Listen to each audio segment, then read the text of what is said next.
Maayong adlaw mga higala, maayong adlaw karaga. Ania kita karon para sa pinakaunang episode for DILG Caraga Connect. Pinaagi ni ini nga plataporma, mapaabot nato ang mga hisgutanan nga angay pod mahibaw-an sa atong publiko isip sa pagselebrar sa Local Government Month. Kini inyong Connect host Lucel Lozano sa istoryang panggobyerno para sa katawhan, isang iyo sa bisag asang dakbayan para madungog sa tanan. Kini ang DILG. Karong adlaw nagtimaan kita sa ika-33 katuig sukad na aprobahan ang Local Government Code of 1991 or LGC. Saktong panahon kini para balikan ang tuyo o kung anong gihimo kini nga balaod ug unsa kini ka importante para sa pag-ugmad sa atong lokal nga pagdumala. Para sa karon nga episode, maghisgota sa mga basic nga konsepto ug mga prinsipyo nga gipahimutang sa Local Government Code of 1991. Mas masabdan nato kini nga topic, mo-connect kita sa atong DILG Attorney 3, si Attorney Maricon Concepcion A. Bitayzar. Maayong adlaw, Attorney. Maayong adlaw, Lucille, sa atong mga tigpaminaw ug Happy Local Government Month. Happy Local Government Month. Attorney, okay na ba? Attorney Mar lang ako ang tawag sa iyo. Pwede kaayo, Lucille, walay problema. Okay ka na. So, Attorney Mar, since maghisgot kita karon og Local Government Code of 1991, of course, magsugod ko sa pinaka-basic nga pangutana. Unsa di ay ang Local Government Code of 1991? Yes, Lucille, maayo kayo na ang pangutana, no? So, una, unsa di ning Local Government Code of 1991 or Republic Act 7160? Kini siya usa ka balaod nga nag-decentralize sa governance dinhi sa Pilipinas. So, buot pasabot gihatagan niini og dugang nga otoridad ang mga local government units sama sa mga probinsya, lungsod ug barangay aron makadesisyon og maghatag serbisyo nga mas haom sa gikinahanglan sa ilang mga komunidad. So, nganong gihimo man ang LGC, Attorney? Lucille, gihimo gid ang Local Government Code aron matubag ang mga gap sa pagdumala sa community nga level. Kay para manggod sa mga drafters ani nga balaod, daghan o klase-klase pod peculiar ang gikinahanglanon sa kada komunidad. So ang tumong ani kay aron mapalambo ang partisipasyon sa grassroots ug mapadali ang serbisyo nga ma-overlook sa centralized nga sistema. Kini gimando sa Article 10 Section 3 of the 1987 Constitution nga naghatag sa Congress og katungod nga maghimo sa Local Government Code aron maka-establish og usa ka responsive ug accountable nga local government system. So naghihot mga tumong attorney, unsaon man pod aron ma-achieve ni sa LGC nga mga tumong?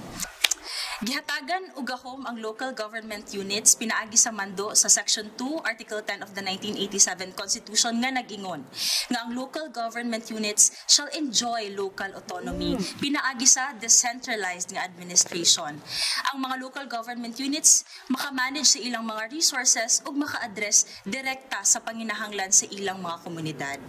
Naka-mention ka gay na, Attorney, about local autonomy. Gusto na ko maibalaan kung unsa gid ay ang buot ipasabot panang local autonomy nga gihatag sa LG. Kung maghisgot mong gutag autonomy, Lucille, ang pasabot lang gid ana is na kay freedom and independence. So tungod sa local government code, mas nahimong responsive ang mga local government units ug accountable nga local government structure. So naatay tulo ka buok nga basic local autonomy feature according sa atong local government code. First is ang fiscal autonomy or ang mga local government units mas maka-generate ug manage sa ilang revenue.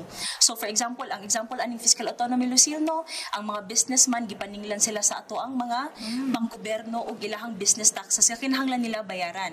So unsa may purpose ani nga nung gipaninglan man sila buwis kay para magamit kini, ma-utilize kini sa mga public utilities and services. So ang ikaduha nga local autonomy nga key feature sa atong local government code mo ang administrative autonomy or ang mga local government units mas makamanage sa ilang affairs independently pero ubos gihapon sa general supervision sa presidente.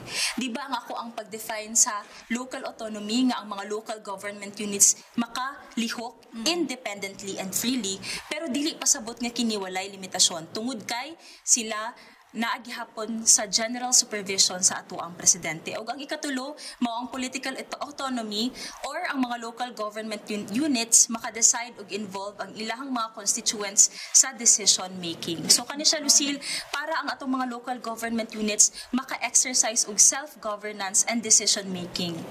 Okay, so katong tulo, Yes. fiscal, administrative, And political autonomy. So aside from local autonomy terms, naapod tay makonect somehow ani when it comes to decentralization. So unsa man pud ang buot ipasabot sa decentralization under aning local government code?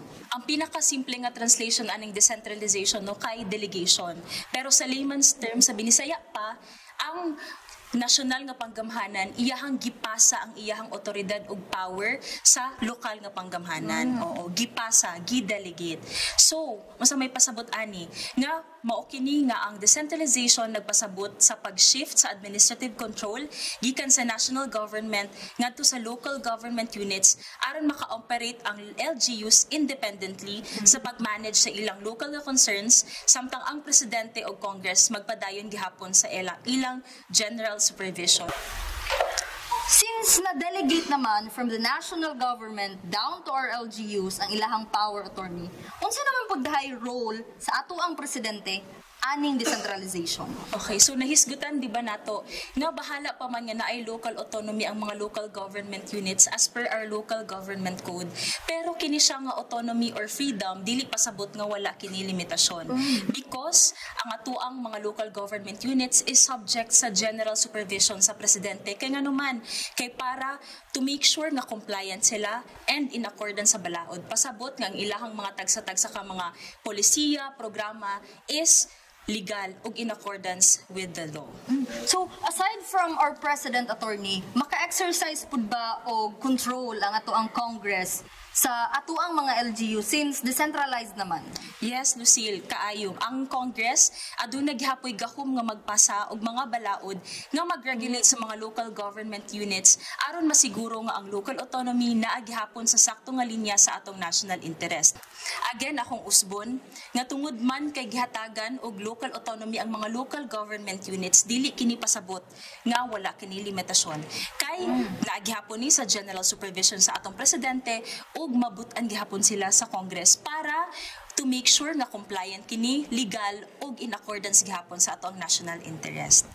So, since nahatag naman or na-delegate naman sa ato ang mga LGUs ilang mga power, naapod ba kahay mga benepisyo pa nga makuha ang atong mga LGUs gikan sa ato ang national government? Daghan kaayo, Lucille. Actually, enshrine na siya sa atong local government code. Usa na ana nga ang mga local government units makadawat og share gikan sa national taxes nga automatikong i-release ngadto kanila. Apil pod ang mga resources sa ilang areas nga mahimong source sa national wealth. Usa ni sa ilang gahom nga power to tax. So, naa naman sila power sa ilahang kaugalingong mga komunidad, attorney. Unsa pod nga mga essential services ang ilahang karon nga responsibilidad na nila? Okay. Tungod man sa local autonomy nga gihatag sa local government code paingon sa atong mga LGUs, then gihatagan kini og various essential services sama sa healthcare, education, infrastructure, sanitation ug social services. Kini nag-assure na ang mga komunidad makadawat sa angay nga suporta nga naa sa ilang specific nga panginahanglan. So mas better gid no nga gihatagan og local autonomy or independence ang ato ang mga local government units tungod kay ang mga polisiya o mga programa mas haom na sa mga gikinahanglan sa ilang tagsa-tagsa ka mga komunidad ug mas paspas pud ang paghatag nila niini. Okay, so murag nakasentro na gyud sa mga LGUs ang ilahang mga responsibilities. Yes, Lucille, so, that's right. kung ano sa ilaha, ang ilahang mga responsibilities na sila power gid sa ilahang own LGUs, napod ba tayo mga mekanismo para mahibalan ang accountability and transparency nga nakabutang sa local government code? Of course, Lucille, kani siya. naka-stipulate gid na siya in particular sa ato ang local government code. Nag-emphasize sa isa ka provision sa local government code ang word nga accountability, pinaagi sa pag-require nga ang mga local government units mag-conduct og public consultations, mag-publish sa ilang budgets o magpahigayon og regular nga meetings. Kini nagpaligon sa transparency o nag-encourage sa citizen participation sa governance. So every time nga mobisita man gani mo sa mga munisipyo, sa mga lugar nga gipang na mga bulletin boards, Lucille, importante na nga imong i-check because isa na siya sa way para i-show gyud nga ilahang gi-follow ang local government code nga mandate for accountability and transparency. So aduna tay tulo ka power, police power, Yes. Power of eminent domain. and power of taxation. Nato ni siyang himay-himayon terms magsugod na sa primero. Unsa di ay ning police power or general known as general welfare clause. Yes. So ang police power kay usa ka governmental function nga inherent nga attribute sa sovereignty nga nag-exist sukad pa sa pagsugod sa sibilisadong gobyerno. Kini nagbi sa maxim nga salus populi est suprema lex o ang kaluwasan sa mga tao mao ang labing taas nga balaod. Bugat-bugat di ba siya, Lucille? Okay. So unsa ganito? Ang kaluwasan sa mga tao ang pinakataas nga balaod. Sakto, very good. So according sa atong balaod, para valid ang imong pag-exercise sa police power, kailangan ka nga mo comply ani nga mga essential requisites. Unsa man ni nga mga requisite? Una kay ang lawful subject o ang interes sa publiko, dili lang sa usa ka particular nga klase. So dapat, Lucille, dili lang ni sa isa ka pribado nga interest, dapat sa general public yun. O ikaduha, lawful means nga ang mga paagi sa nga gigamit kay reasonable ug dili sobra ka oppressive sa mga individual.